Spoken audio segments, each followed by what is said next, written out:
Bonjour à tous. Pour la séance 2, il s'agit de faire la leçon qui permet de calculer une moyenne pondérée. La différence avec une moyenne arithmétique classique consiste dans le fait qu'il y a maintenant des effectifs à cette série statistique ou des coefficients. Alors étudions la vidéo que je vous ai proposée sur les notes de Jean lors du premier trimestre. Comme vous le voyez, la note 11 a l'effectif 3. En fait, on pourrait supposer qu'il ait eu une note 11, mais le coefficient est 3.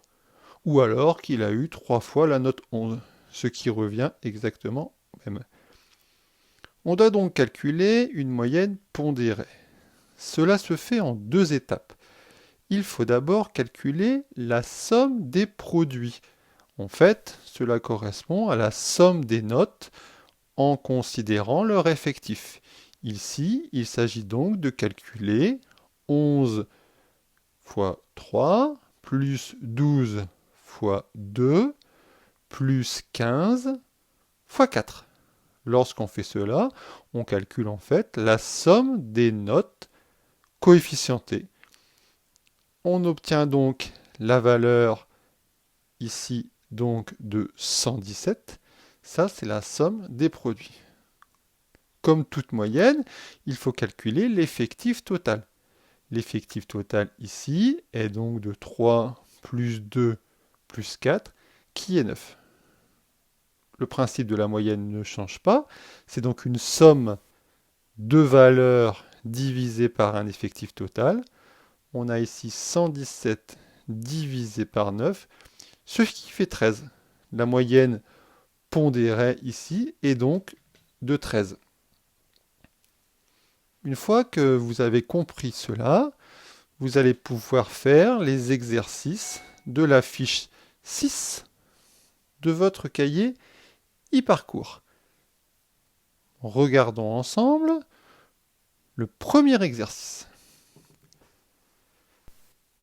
Il s'agit ici de calculer la moyenne du collège à un contrôle commun de mathématiques des élèves de 5e. Nous avons un tableau avec les notes, donc de 1 à 20, avec leur effectif. Un élève a eu la note 1, aucun élève a eu la note 2, 3 élèves ont eu la note 3, etc., etc. Pour calculer la moyenne pondérée, cela se fait en deux étapes. On vous aide ici dans les questions. Au petit a, on vous demande d'abord combien d'élèves ont effectué ce devoir. Il s'agit en fait de calculer l'effectif total. 1 plus 0 plus 3 plus 2, etc. En additionnant toutes ces valeurs, on trouve 135. On peut donc dire que 135 élèves ont effectué ce devoir. Pour calculer la moyenne du collège, au petit b, il faut donc calculer la somme des produits notes effectifs divisé par l'effectif total. On va donc calculer la somme des produits, donc 1 fois 1 plus 2 fois 0 plus 3 fois 3, etc. On trouve 1444.